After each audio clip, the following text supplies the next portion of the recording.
We head to the NFC South in a division filled with a lot of offseason changes. The biggest ones coming from Tampa Bay, who added Tom Brady and Rob Gronkowski. Now, it's pretty easy what their needs are going to be. They're going to have to keep Tom Brady upright, and they're going to have to get offensive tackles as well as interior offensive linemen, guards. Now, they picked 14th in the first round. Sitting there could be Andrew Thomas from Georgia. Big man that can play right and left tackle, can make an instant impact right away. And that's key. You don't have time for these tackles or guards to make a transition and to grow in the league. Tom Brady is in win now mode. You need to come in and help him win now. Andrew Thomas is a guy that comes from a good program and can step in right away. Another guy that I would target is Mekhi Becton, mountain of a man. Basically 6'7", 365. He's a guy that maybe you want to put at left tackle just because of his size. He plays much smaller. He's very athletic. He's a guy that could definitely block the blind side for Tom Brady, can step in right away as well. Andrew Thomas or Mekhi Becton are guys that I would look for them to draft pretty early. If they're looking at the interior line, I would look at guys like Cesar Ruiz from Michigan. He's a guy that is a team leader, can play the guard, and can instantly step in right away. Probably the best guard on the board in the draft. Another guy they may look at, love the name, Matt Hennessy. He's a team leader at Temple, solid guy that can play center, that can move down the line, but he can move people off the line right away. He's very efficient. And look, Gronk's going to love playing with some Hennessy in Tampa Bay. Book it. Now we're going to move on to New Orleans, and probably the favorite to win that division. Drew Brees is back for one more try at a Super Bowl. They're going to need help on the defensive end. They're going to need instant playmakers. They're going to need an instant a linebacker that can step in, maybe rush the passer, but they're going to need defensive playmakers to help that offense hum. Now, they have the 24th pick in the first round. They don't have that many picks in this year's draft, but guys they can target and make instant plays on defense are Kenneth Murray from Alabama. Great player, comes from Alabama, good program, can make that seamless transition, can cover the run, can cover the pass.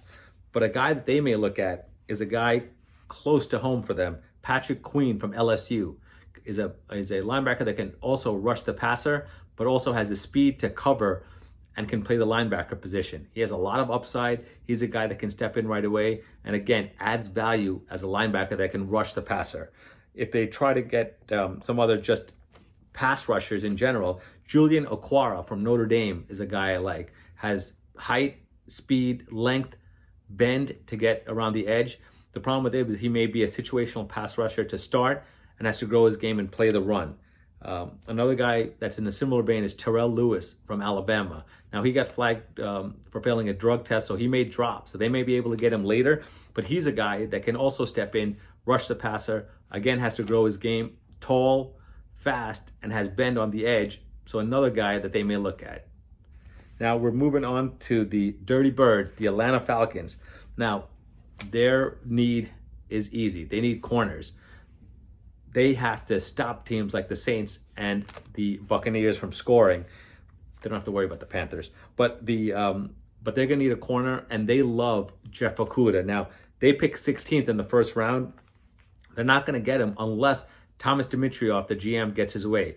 Rumors are that he's trying to move up with Detroit or the New York Giants, grab their pick and draft Jeff Okudah. They may also be interested in C.J. Henderson. Now, Jeff Okudah is the better of the corners. He's a true shutdown corner, would instantly help that defense. He's the guy I would target if they can get up there to 3 or 4. If they can't, C.J. Henderson may be a guy that they may move up past the 3rd or 4th to get to. Also a solid corner, but he plays more zone, in my opinion. He'd be suited for that in a 4-3 defense, but solid corner from Florida. If they stay at the 16th pick, they have options such as Kristen Fulton from LSU. Again, he's only had injuries and off-the-field issues, but he's a playmaker when he's on the field. Or Trayvon Diggs, solid playmaker from Alabama, played receiver earlier, so he hasn't been playing corner that much. He converted to corner, so he's still learning that position, but he has really good upside. Now we go to Carolina. All the old faces are gone. Cam is gone as well as Luke Kuechly. So the leaders on the team and the stars are gone. They're starting all over with Matt Rule. And in my opinion, what they need are defensive playmakers. They have solid players on offense and they may be able to compete, but defense is where they're lacking.